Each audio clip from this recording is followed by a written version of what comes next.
It looks like most people have come in, so we're going to get started. It's slowing down a little bit, so while we're waiting for everyone to come in, we'll just make sure that you're in the right session. This is the administrator's overview for the Next Generation MCAS-Alt and students with disabilities. So I am Deborah Hand, and I'm joined by Robert Pellicciati. He's the Accommodations and Appeal Coordinator, and I'm going to start us off, and then you'll hear from Rob a little later. So let's get started. I want to just talk about today. You are muted, but we do have our teacher consultants, Sheila Chamberlain and Diane Costello, in the background, and they will be answering questions that you might have. You might want to wait a bit as to some of your questions might be answered as we go along.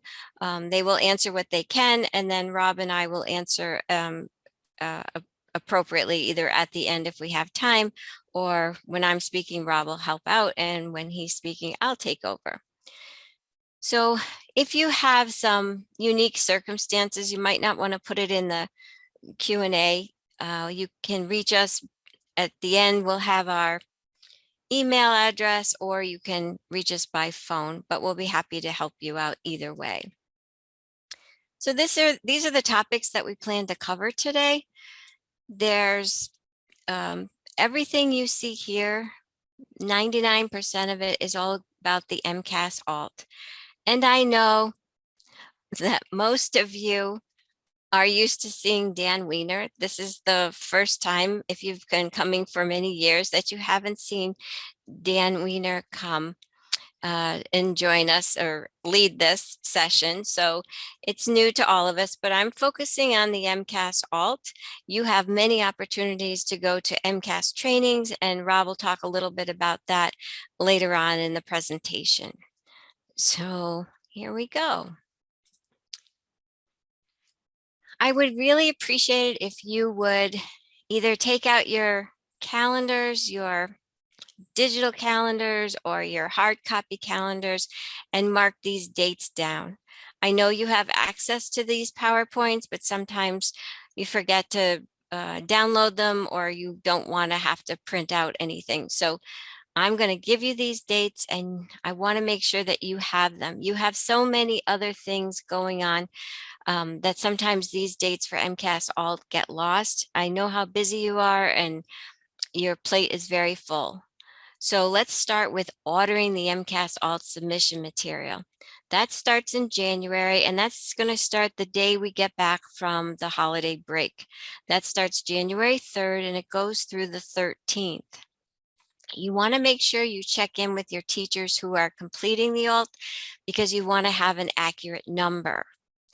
The materials will be received at your school the week after February vacation. So when you get back from February vacation, that first week will be when your material comes.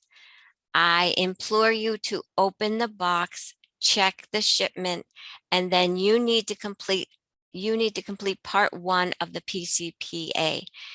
Also, as you know, our students come and go. They go from one district to the other. So between January when you ordered and February, the end of February when you got it, you may need to order additional material. All of that can be done through the MCAS Service Center tool that's online. At the end of this, we'll have all these websites for you if you are new to that, and so you'll have it available to put in your own toolbox.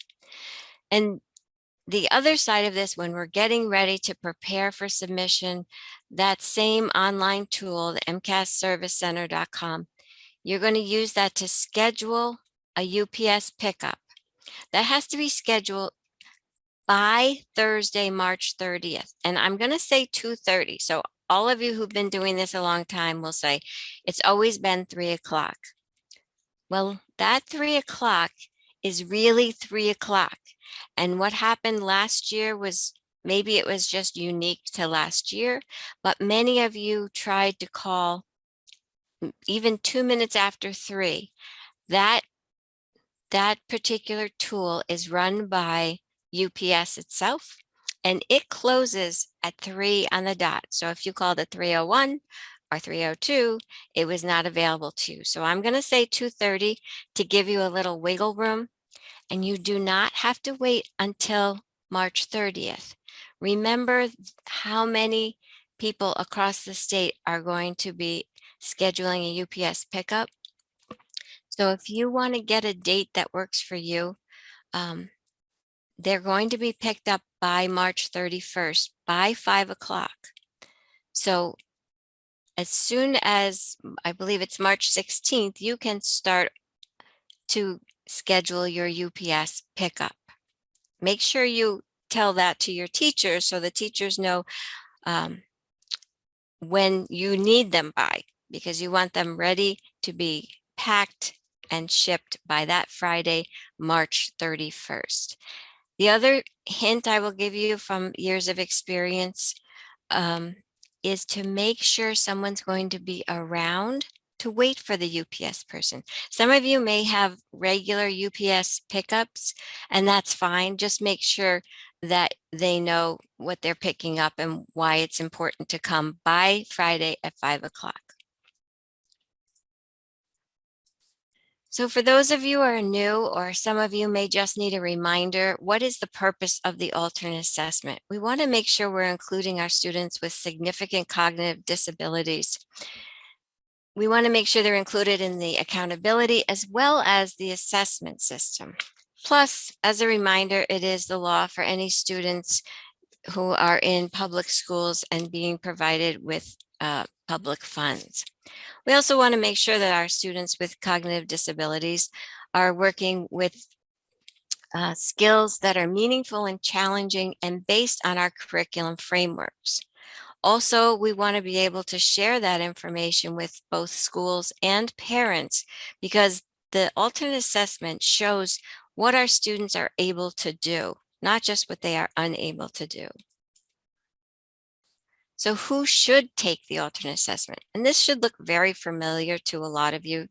This is also in our decision-making tree. It's in your principal's manual.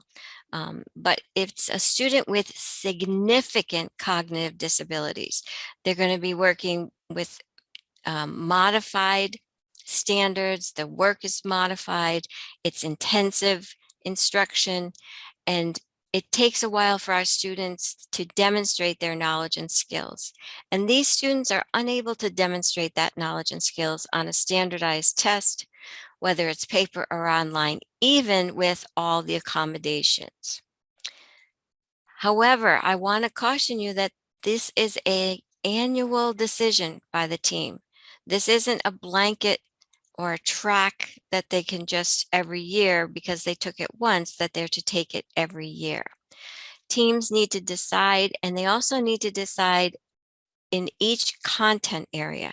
So there may be a student who's included in the science, and they could take the standard online test with accommodations or a paper test with accommodations. However, they couldn't do the ELA this year, and they can take the alternate assessment in ELA this year. So just know that that's available for all our students. This is a criteria you've seen numerous times. This is criteria that should not be used to designate a student for the MCAS-Alt. I won't read all these, but just want to point out a few that if the student has previously failed the test, that should not be the sole reason for them to be on the MCAS-Alt. Or if you have a program like Mrs. Smith's program, all those students in there take the alternate assessment. It has to be case by case, and the team must make that decision based on data and evidence. So you have this list. I know you've seen it. If you have any questions about it, we'll be happy to answer it. The decision-making guidelines, there's a decision-making tool that I hope that you have seen. I hope that you have used it when you have attended the IEP team meetings, but this will help teams determine how students will participate in MCAS. And I'll show you the tool in a moment. The options obviously for us are the computer-based MCAS testing, MCAS with accommodations, including paper-based testing, the MCAS-Alt, and grade level and competency portfolios. IEPs and 504s must list all the assessment decisions. That includes the accommodations and alternate assessments. And Rob's going to talk more about the assessments beyond grade 10 a little bit later. But I want to just remind folks that the accommodations for the standardized assessment should also be considered for any testing done in district. So the students are used to using the accommodations that they receive on a daily basis. And this is the decision-making tool. It is now available in 10 translations. We have a link to it at the end of this presentation. This should help guide teams as to what assessment your students should take. So just know this is available in 10 translations so that you can share it with your parents.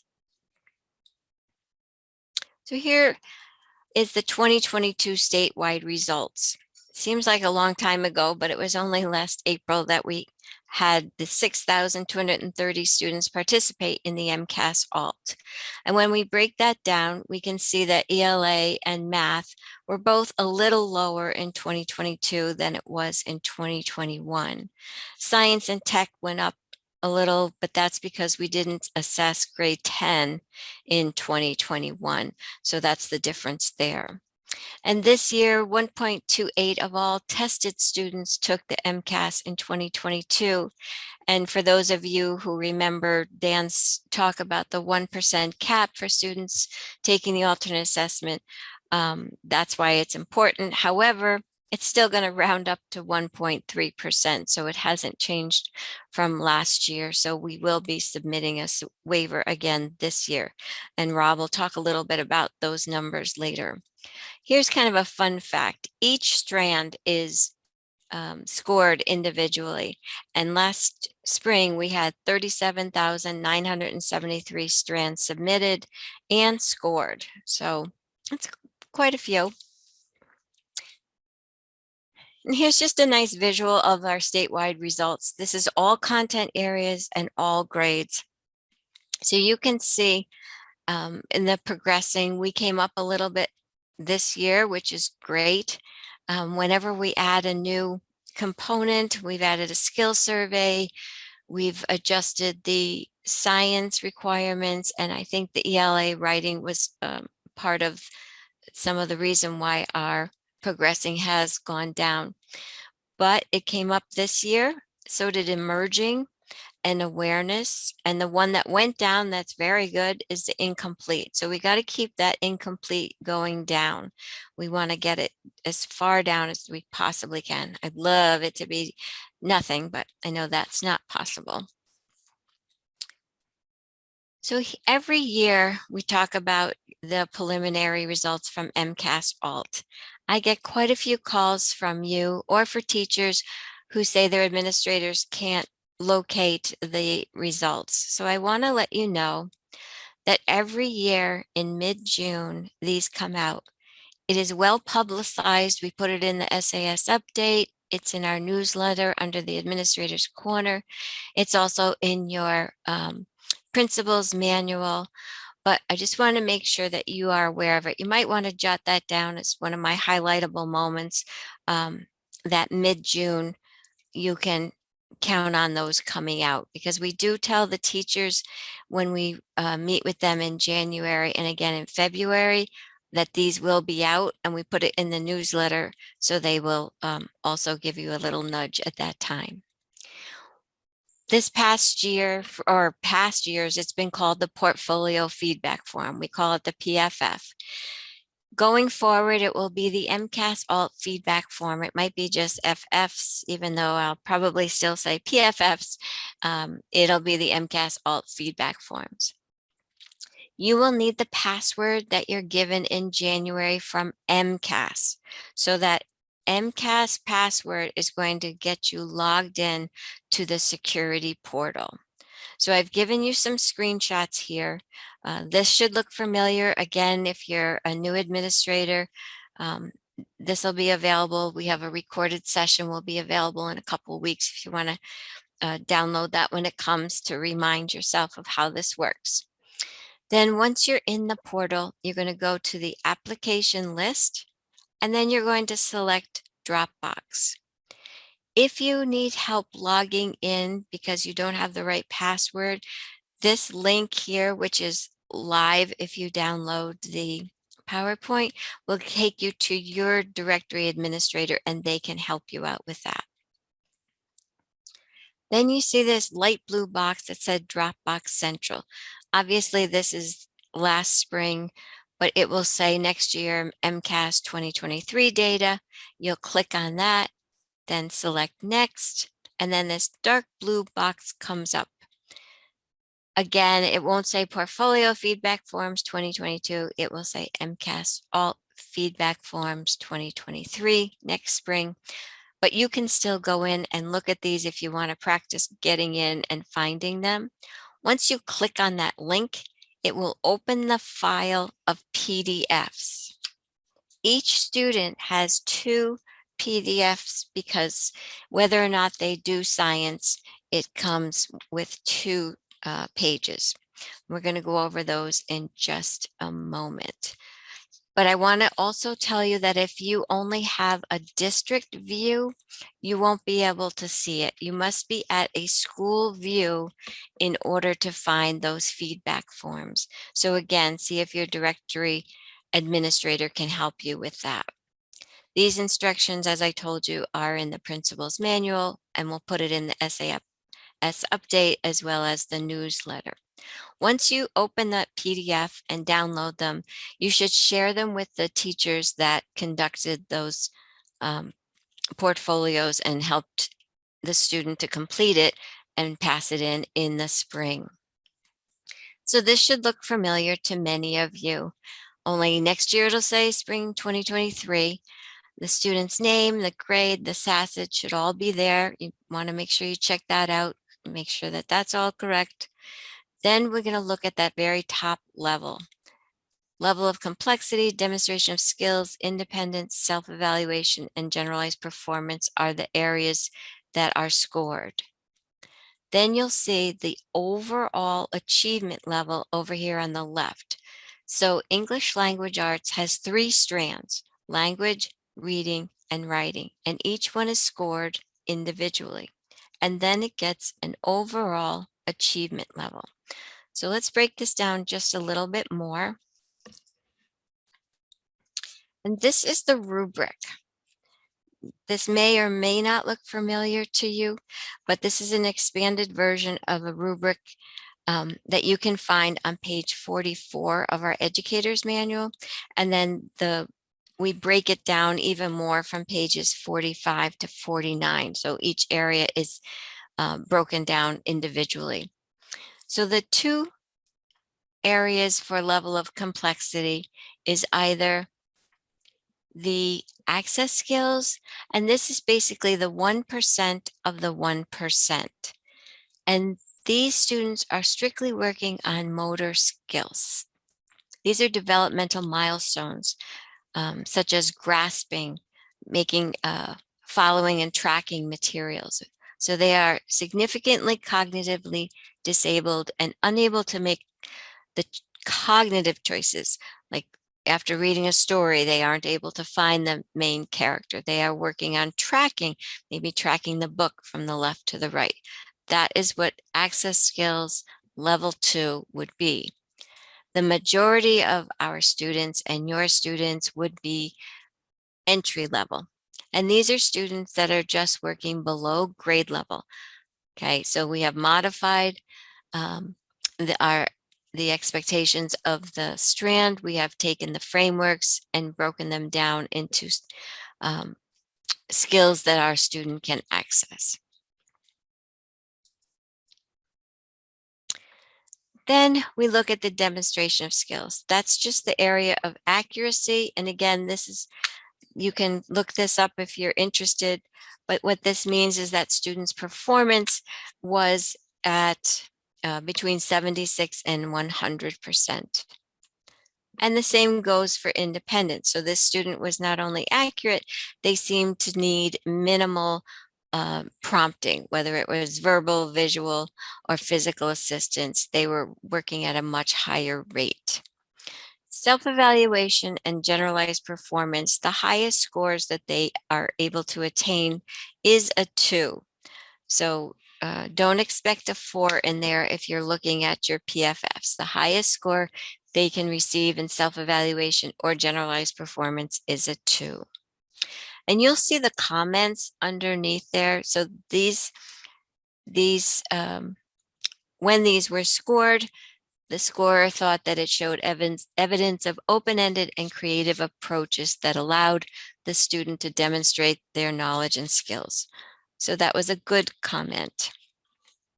But then some of you may have received a PFF that had M's and you weren't sure, you thought that something was missing perhaps, but what it means is that the portfolio strand contained insufficient information to determine a score. So in this case, the reading was M. So if demonstration of skills gets an M, then so does independence. Those are interwoven. And what does that mean? There's always a comment underneath the M. We have become very good about making sure there are comments that go with an M so that the teacher is aware of what went wrong. And because we have an appeals process, a lot of times you'll see an M and think you automatically should appeal. But I'm asking you to read those comments. Make sure that your teacher has kept a copy. You have to have a copy of the assessment so you can review it.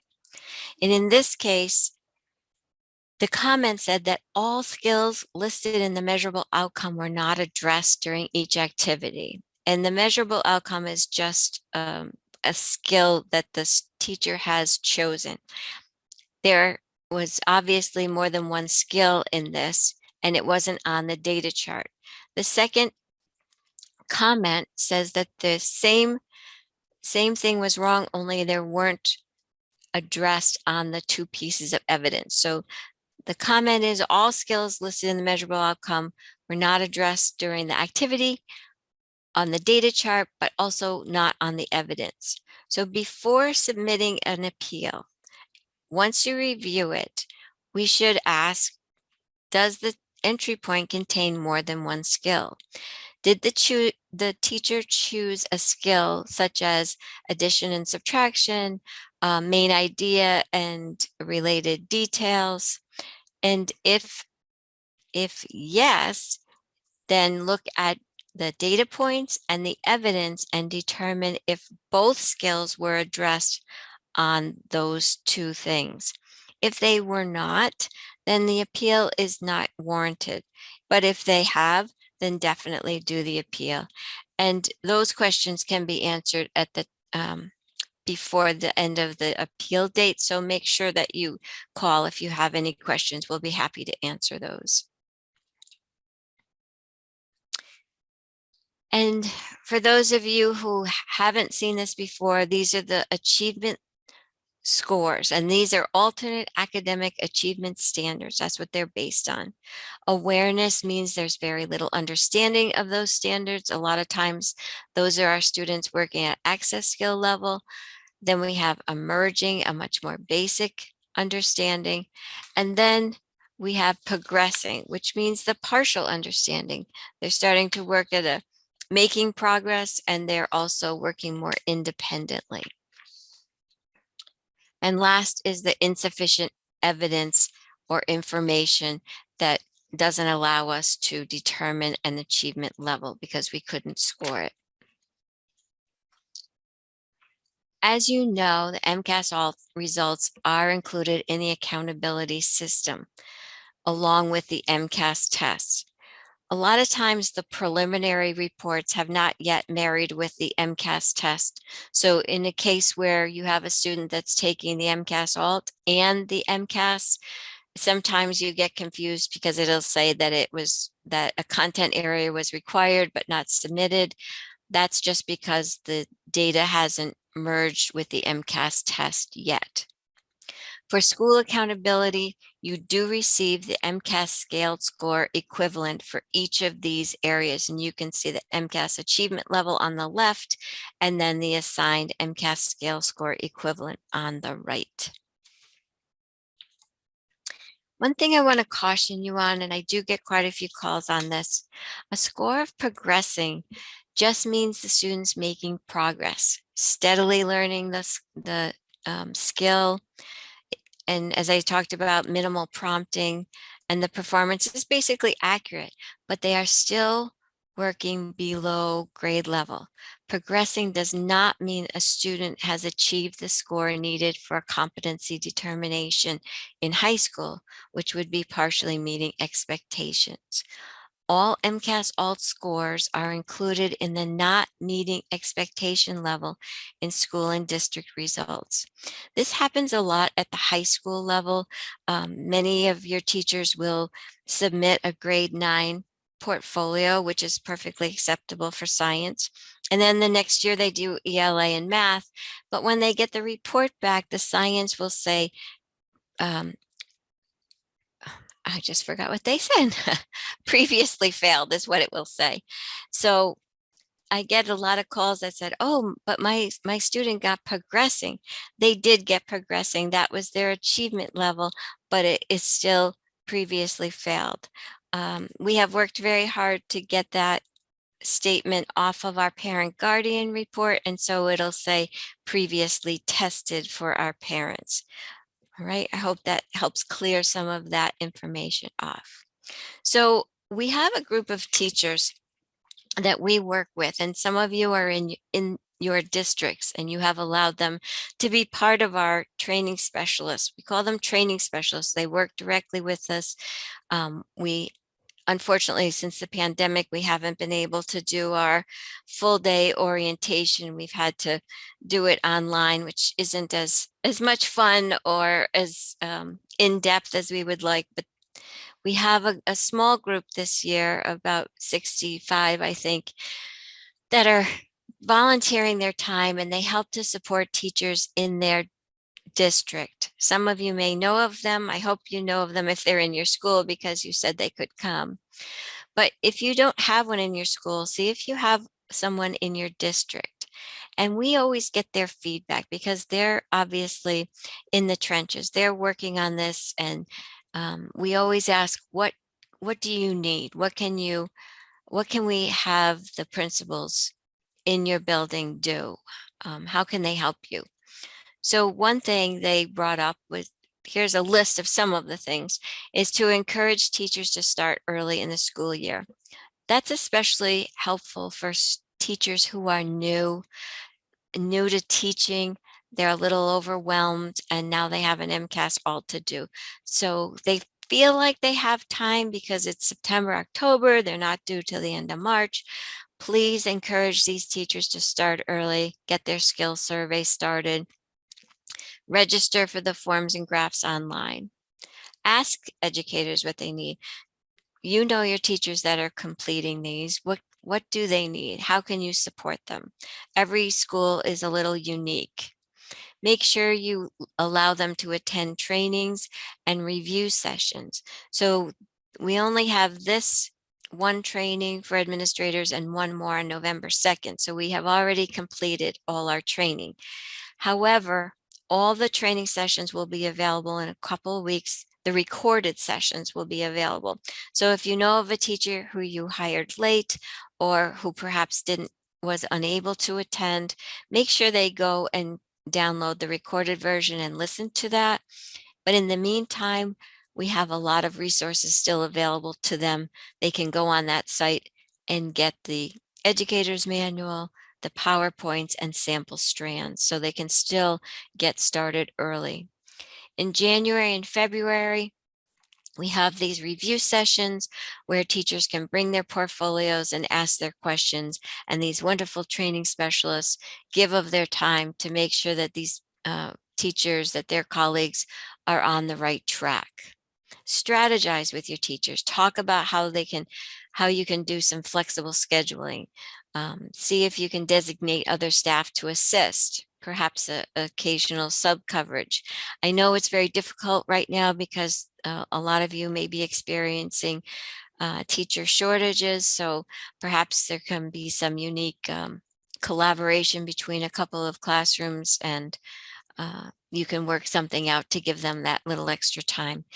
What takes the most time is inputting the data, especially if a teacher has multiple portfolios to complete. The MCAS-Alt itself is part of daily instruction.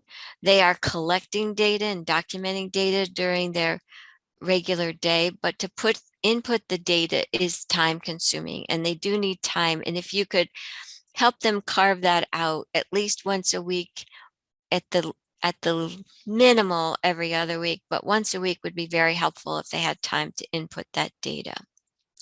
Also, be sure they are aware of the checking for completeness. We certainly do tell them if they come to trainings, we put it in our newsletter, but this checking completeness resource is everything we ask our scorers to when they are looking at their portfolio. So they can work with a peer and have one person asking the question and the other person looking at the portfolio. It's very, very helpful. And here's just a suggestion. Obviously, you don't have to do it, but early this year, like, think about a date for you to review the assessments. You can designate someone also that can review the portfolios either with you or perhaps in a different school, whatever works best for you, but let the teacher know that date ahead of time. It shouldn't be that last week in March because everybody's scrambling. You want to make sure that they know when it's due, when you have time to review them. It's very important that you have a chance to look at them. Check in periodically. How's it going? Ask to see the student's work. Ask the student, what's going to go into your portfolio? A lot of times teachers allow the students to choose their own portfolio work, and they're so excited to show that off. Prior to the pandemic, there were many creative ways that teachers got parents in to review the portfolios and sign the verification form. And some of those were things like a breakfast, and they would invite you as the administrator to come down and walk through and see the portfolios that had been completed, and the students are so excited to share that. So since it's a little harder to do that, ask the students to take a look at what they're doing. It really does help that investment into this assessment.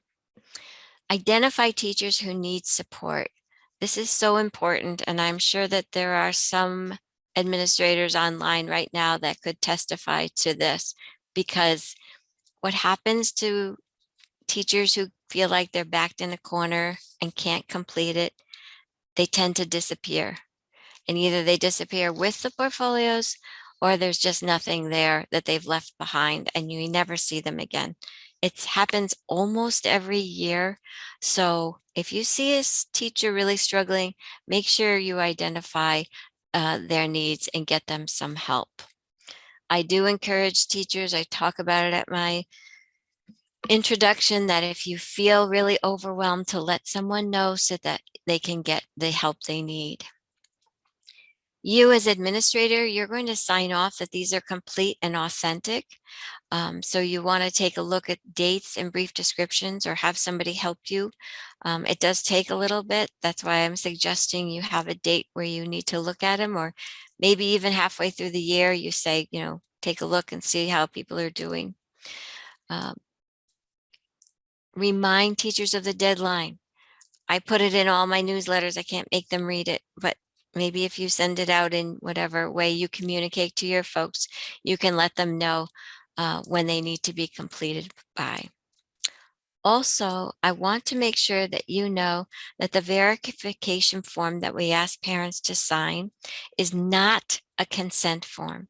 It is just giving the parent an opportunity to view their student's work. If the parents can't come in, or they can't, they don't respond, the teacher can just document the times that they've reached out to the parent. But just remember, this is not a consent form. And the other thing is you are able to make a copy of this for parents. The most secure piece of the most secure item that you get is that student identification booklet. You want to keep that. You don't want to share that with another district if a student leaves. That has your information in there. But if a parent would like to see a copy of it, of this portfolio, they can. It's their students' work. There's nothing secure in that. And as I said, it's part of their daily instruction. So now I'm going to stop talking and turn this over to Robert, and he's going to talk about the ESSA 1%. So, and give Robert a second because he needs to take control of the PowerPoint. Thanks for the introduction, Deb, and thanks for covering those important topics on the MCAS-Alt.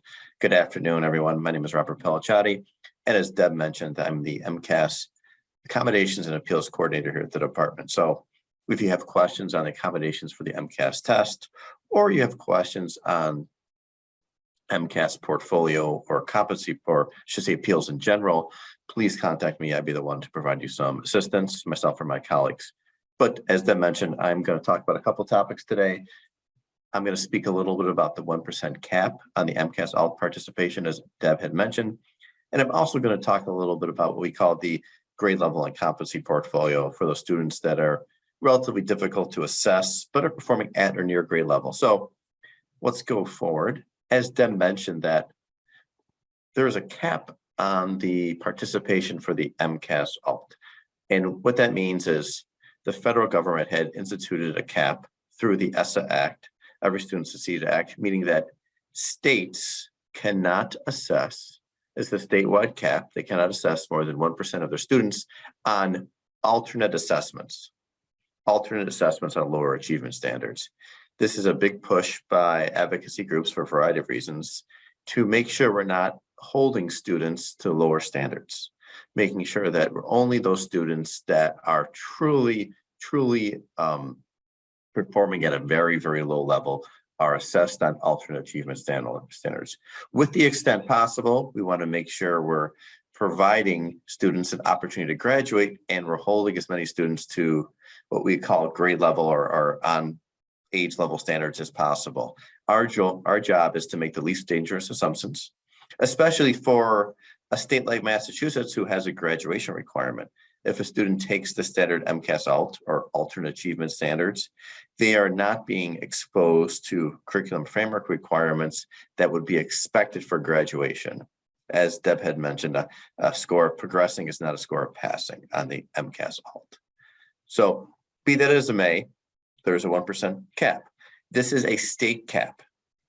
It is not a local cap. However, if a local district has 2 to 3% of their students participating in MCAS-Alt, that would potentially be a concern. Why is that district having more students participate in the MCAS-Alt than some other districts? This is a good time for us to take a step back, look at how we're assessing students, making sure we're making what we call the least dangerous assumptions. We want to make sure, when possible, are the students taking the routine test under routine guidelines, or do the students need accommodations or accessibility features to participate in the test? Again, statewide cap, not a local cap, but we do look at districts' participation rate in the ALT. Why are some districts have more students than others? And we certainly will appreciate there's qualitative distinctions regarding some districts and others. But again, opportunity to take a look at our data, making sure we're not assessing a lot of students on alternate achievement standards. I will kind of reiterate, a traditional MCAS-Alt, if a student takes that, they cannot graduate, they cannot get a high school diploma because the ALT is based on alternate achievement standards. Why is this important? Because we would want nothing more than everyone to be fully aware of the decision by making an ALT. If nothing would be more potentially upsetting to parents or students to be in high school to understand that, okay, you did this ALT, so now you're not going to graduate. And that'd be the first time they hear that. They could certainly understand that at some point you could do the ALT, but then switch to the standard MCAS test, but the ALT in and of itself is not going to get the students a high school diploma. So let's talk a little bit about percent in each disability category of students who took the MCAS-Alt in 2022. As you can see, the lion's share of students who, by disability category, who took the MCAS-Alt are students who would fall in the autism category. The other large category would be intellectual disability. And these numbers are all based on information that we're getting from the districts. So we're getting from the districts, the students are identified in their disability category and their MCAS-Alt participation rate. So these numbers are based on what we're receiving from people. So we imagine that, or schools, we imagine that they're quite accurate. Schools are identifying students as appropriate, but there are some students, for lack of better words, who maybe there's some of these data could be subject to someone's discretion, whether someone falls in the intellectual category or autism range, somebody may be in their interpretation of the disability category. But in general, these are some good guidelines to look at. If you have a student that is taking an MCAS-Alt and the student is identified as a student with specific learning disability, however, one would wonder, why is a specific learning disability a student taking the MCAS-Alt? Is there not something else going on? Because in general, if you consider a student with a specific learning disability, you're saying that the student has average skills in some aspects, has average to appropriate cognitive functioning, but they have a significant disability preventing them performing academic work in one particular area, hence a specific disability. So it's a good time to look at some data and look at eligibility categories and how our team's determining students' eligibility category for the MCAS-Alt. This next slide is another breakdown of this, basically this pie chart, which provides a visual. Here again, the numbers are autism, largest lion's share of the data, and then you have intellectual, which is 25%. This is just for your reference. You could take a look at if you're all curious about this percent of each of students in each disability category who take the MCAS-Alt. Again, this is a state average, not averages in your district. You can use this to be compared to your district level, though, if you're somewhat of a large district or a small district, seeing how are students, their eligibility category, and are they taking the MCAS-Alt, kind of peel through the layer of that data in your school. Let's talk about 1% cap and resources for that. So if you're an administrator and you're curious how your district's doing, meaning how are your educators in your district identifying students for the MCAS-Alt? It's the least dangerous assumption is to take the test. By saying they're taking the MCAS-Alt, what we're saying is these students have such severe significant challenges in some academic areas, they need to be based on alternate achievement standards. So that's a pretty significant decision that a team should definitely take caution about. And we have some resources for teams to use to help them guide them through that process. Deb mentioned earlier, there's a decision-making tree to identify students for taking, or decision-making tool to identify students for taking the MCAS-Alt. We can also look at percentages of students in the district. So if I click on this little slide here, you could see that under school district profiles, there's also here data on percent taking MCAS-Alt in each district in elementary, middle, and secondary level. So as administrator, you want to take a look at that data to help guide you, especially if you have information that your district has higher than 1% of students taking the alternate test. Why is that? What's going on at that district? What's qualitatively or quantitatively different about students in that district? Good opportunity to take a look at our processes, our training in that particular school. Again, this information is available for you. Let me go back here through these slides. There we go. Reduce that. Well, it's just enlarged the way it is. So if I go back, oh, there we go. So you can see it's shrinking down here. And you have a copy of the slides. You can use these links also to help you identify some of this data. One point I would probably be remiss without mentioning is that we have also training for districts and IEP teams on this decision-making process. So if you look at the attachment 5, you could look at that training and you could use that to provide your special educators during a professional development program about identifying students for the ALT. and what are some decisions processes to use if you were to do that. In and of itself, that's kind of a nutshell overview of the MCAS-Alt, or 1%, I should say, for the MCAS-Alt. I'm going to switch gears to talk a little bit about the grade level or competency portfolio. Just a quick reminder, if you have questions on the 1%, please feel free to reach out. We'd be more than happy to talk with you about the 1% cap and how that's a state level cap and then a local level cap, and how we can work with you on making sure that students are assessed appropriately. So let's switch gears to grade level portfolios, grade level and competency portfolios. So we're talking about 3 different tests in some respects. We have the standard MCAS test, on-demand test, which is a computer-based or paper-based test. We have the MCAS-Alt, which is based on alternate achievement standards. We also have what we call another portfolio assessment for a very, very small number of students who are difficult to assess, but they can't really, but they're performing at or near grade level. Meaning that if you look at the student in the classroom, like, they've got some academic skills. This student can, in certain isolated tasks, perform work at or near grade level. But we know if they sit for the standard MCAS test, they're not going to be able to proceed through the test. Perhaps they have some significant frustration tolerance. Perhaps they have some significant switching gears challenge. So what are we going to do for the students? What do we have? Well, we have what we call the grade level and competency portfolio. And this slide basically describes some criteria or factors one could use for the grade level and competency portfolio. What is it? Who is it for?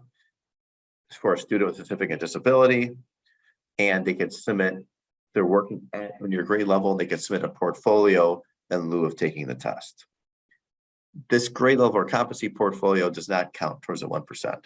It's important to know, and it allows students who are difficult to assess to earn the same and equivalent achievement level to a student taking the test. What does that mean? Well, Deb mentioned earlier, let's say you take the MCAS-Alt based on alternate achievement standards, and you get a score of progressing. A score of progressing is not a score of partially meeting expectations. This test, the grade level or competency portfolio submission, would allow a student, if all the work is complete and at that level, to achieve a score of partially meeting expectations or above. So it allows students with disabilities who cannot take the test and are performing at or near grade level to demonstrate through their work that they have some at or near grade level skills. Sounds like a good option for some students. However, it does require some work. It's not an insurmountable amount of work, but it does require some work. Let's talk about some students that may be well suited for a grade level or competency portfolio. I described a little bit of what some of these students look like. They have at or near grade level skills, but there's basically what I would consider 3 broad categories. One, a student has an emotional or behavior disability that's very, very substantial, so they cannot participate in the on-demand level test. They have a significant health-related disability. Perhaps they don't have the mental, physical stamina to sit for a test, or perhaps they have a severe communication disability where they're unable to demonstrate, unable to have what we call output or provide information that could be translated into a standardized test format. These are 3 broad categories that you could kind of use as reference for some students that could be well suited for a grade level or competency portfolio. If you have some students in your district, if an educator has a student in your district and they're thinking, the student is relatively hard to assess. I really feel, based on our team meeting, based on all the educators working with the student, they fit this category. A grade level or competency portfolio is appropriate. What should we do? How should we begin collecting this data to submit this in lieu of taking the MCAS test? Here are the steps outlined here that we recommend they follow. First, obviously determining who the student is, what student would be appropriate. We want to make sure we work in teams. What principal or adult familiar with the student can help pursue us this option? What are the submission requirements? We have a grade level or competency portfolio manual that will be available is currently available through our website, which anyone can download and take a look at. I would be more than willing to help some educators if they have questions on that. Who can they collaborate with? What are the curriculum framework requirements? And then how are we going to be beginning of collecting that information and submit it according to the deadlines? Again, these steps are for reference. They are a guide and they should help teams and schools who are interested in pursuing this option. If you use these slides that are available to you in the chat that you've downloaded, please know that these links are active. So you can use these links to get to these websites. We have excerpts of grade level and competency portfolios are available through these links. If you have a student in high school, one thing I mentioned I really didn't mention earlier was that the distinction between a grade level and competency portfolio. So I mentioned that a student can achieve a score of partially meeting expectations or above through this. However, if a student is in high school, the student can also earn their competency determination. Hence, we call it the competency portfolio, and therefore get their graduation requirement fulfilled. So for those students that, for a variety of reasons, cannot demonstrate their true academic skills on the standard MCAS test and have some grade level skills, they could possibly submit a portfolio and earn their diploma. Yes, you can earn your diploma through a portfolio option at the high school level, as long as it meets all of the requirements and the student is able to demonstrate that grade 10 level and above work. So if a student who's learning at a very slower rate cannot demonstrate through the standard MCAS test, need extra time, they could use this. It's important to know that this type of portfolio is cumulative. And what I mean by that is it can be submitted and resubmitted with adding additional information. We all know sometimes students who are the high school level may struggle with the idea of taking the MCAS test again, because they would say, oh, geez, I missed this by 2 points. So I take it again, I start at 0. Through the MCAS competency portfolio option, it's a cumulative process. So whatever credit they got for that portfolio, if it was a partial submission, they can use that credit and build upon it to submit it later on up until the school, up until they're 22, or they move on from that particular school. So submitted over time, cumulative. I mentioned this because we had a rather heartwarming experience where a student was turning 22 at the end of the school year. Student attended Perkins School for the Blind, really struggled in math, needed extra time and in school, and learned at a much slower rate, but could demonstrate the skills. The student submitted the portfolio 5 times, each time getting more and more credit. And the last time they submitted, they achieved it. So it was a very heartwarming moment for everyone. Looked at the portfolio. We were really impressed with the student's determination, the educator's determination to work with that student. And it really demonstrated to us that this is a good option for the students that are difficult to assess and have some of the skills, are just going to take a little longer to get there. There's also the cohort appeal option. If anyone has questions on the cohort appeal for the students in high school, please let me know. Those are based on a student's grade point average in comparison to other students' grade point average in the same cohort. For the meaning of this presentation, I can go into too many lengths on that or too much detail, but just please know that for students in high school, there are alternate pathways to graduation in addition to taking the MCAS test. I'm going to turn the presentation over to Deb a little bit, or I also could join in here as well. And we're going to just kind of go through what we call information, resources, and important contacts. Deb, do you want to shut me up now so you can take it home, or do you have anything else you want me to say? Something that I missed that I'm sure our administrators would be more than happy to hear. No, I think you covered all the bases. That's great. One thing I did miss is when I talked about the verification form and that it wasn't a consent form. I did want to mention that for the alternate assessment, there is no opt-out because it isn't a one-time or a one-day event. The instruction is embedded in the daily routines, and therefore you could not keep your student home from it unless they didn't go to school at all. So just want to remind folks that it is not an option to opt out if they're in a publicly funded school. Good point, Deb. Just submit it. The work is just submitted. It's not like they sit down and it's like part of their activities. Correct. The coursework in the school day. That's right. And that's why it's important to have that time to input the data, because even though, they have a lot to do to teach it and collect it, but then they have to input it. So that's where the time comes in. So thank you, Rob. And you can jump in here. I just want to make sure that everyone online, and if you know an administrator that's perhaps new, didn't show up, but wasn't able to come today, feel free to share this PowerPoint with them or tell them to sign up for November 2nd.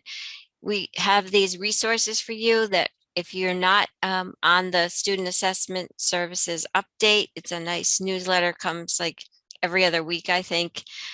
You can sign up for it. And also the Rob mentioned the Accessibility and Accommodations webpage. These are all live links, so download it. Did you want to say something, Rob?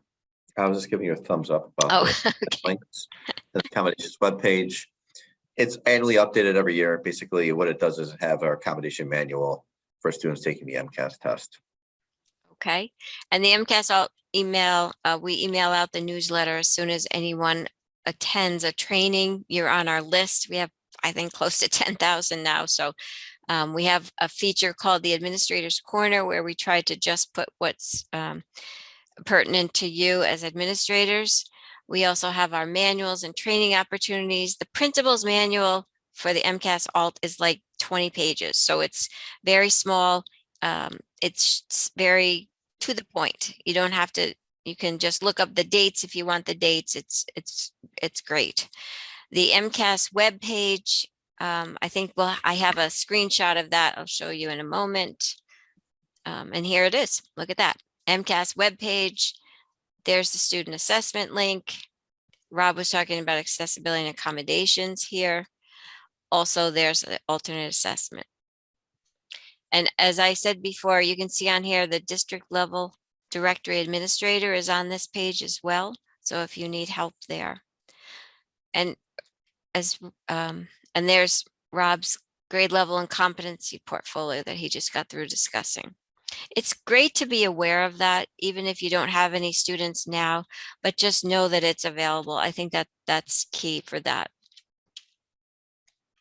And this is the MCAS-Alt ESSA that Rob was discussing and talking about. So here's the information. One thing I did want to point out is I don't believe the 2022 state data is available yet. That should be coming shortly, but our data team has been very busy with the MCAS. So the MCAS-Alt data will be up there soon. So if it's not there this week, check back next week on that. When you see the MCAS-Alt state data, Deb, you're meaning that the participation rates for MCAS-Alt for. Thank you. How is it broken down by districts? How do they find it by their district? Just their own profile? When you go into the link that's available that you showed where it says data participation, it's just by district. So they'll choose their district. Choose their district and yep, and then it's broken down for them. Yeah, and like we mentioned that, like the idea is there's a state cap. If a local district goes over 1%, it is not the end of the world. We understand there's qualitative differences, but it does bring alarms if it's higher and what's going on. So it's a really good opportunity for districts to, if they are over 1% or if they're under, to kind of just take a look at it. What's going on there? Can they dig a little deeper to figure out, is there a certain school or practice where perhaps the culture isn't necessarily following best practices for referring identified students for the MCAS-Alt? Absolutely. And I think that when Dan took the show on the road and worked with some of the larger districts, it was important to have all the right people in the room at the same time. And I think that, that was very important. I know in one district, we had all the ETLs, I think they're called now. We used to call them administrative assistants, but they would look at their school, so elementary to middle, and then the transition from middle to high school, and then talked about those numbers and what that looked like and how we could get the students to transition to a standard test. And I think that that was important to have everybody who should be in the room at the same time. And we will have review sessions this year. The dates are not finalized, but when they are, we'll have them in the newsletter. We'll put them in the SAS update for you. These are live sessions. As I said, our training specialists, and then Rob is there for the grade level, and he brings his people to help answer questions for the competency. We're going to have 3 in-person ones. Finally, we get some in-person after our hiatus and being virtual, but we will have 2 virtual sessions for the MCAS-Alt. that worked out pretty well for teachers who couldn't take the Mhm. time off to drive to a session, or they just had a few questions and Yeah. I just have an hour block of time. So Well, I anything you, can't hear anybody for the participants because they're all muted, but I hope there's some applause that we have some in-person sessions I for know, educators to come out and I to know. have some kind of like, we'll be there and take the time, because I know that sometimes we sit on screens way too much and we'd rather have that in-person opportunity. So I hope somebody's applauding out there. I know we're very happy. Very excited about that. And here's just a few more resources for you, our web pages, competency and grade level, as well as the MCAS Service Center. This is a number I'm sure that most of you have. If you don't, highlightable moment, write that number down. And last but not least is our contact information. It's better if you email us directly, but if we can't answer the question, we'll find you somebody who can. There's our number for the student assessment. Um, I am so happy that you came. I appreciate that. I know Rob and I both understand how busy you all are, and this is um, this is great that you were able to take the time. So we'll look to see if we have any questions, um, and if so, we can answer them. We have a little bit of time left, Yeah, Deb, I'm looking, I don't see, only question I see is about the Dropbox site. and I And think Aaron, yep, Aaron is answering that. So yeah, but I second what you're saying about appreciating people taking time out of their busy day to listen to us. I hope we didn't drone on. We just really want to provide you the important information about the MCAS-Alt. We feel you would need as administrators to support your teachers, and also for the 1%. How can we be supportive? We know that testing for a lot of individuals does not necessarily resonate joy, but it's an important aspect to provide valuable information for schools. So we really just want to figure out the best way to provide everyone valuable information, and hopefully the most emotionally responsive and peaceful way possible. So we want to support people. That's schools and students at the end of the day. absolutely. And I just, I'm available. You can call, you can email, and if I'm not doing a training, I usually get back to you pretty quickly. So feel free to reach out to me. I actually enjoy the interaction. So we do want to be a resource to you for sure. And it looks like we can stay on for a little bit and look for any questions that you might have, but otherwise you are free to leave.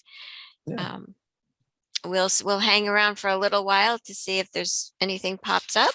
But if not, again, thank you. Have a wonderful school year.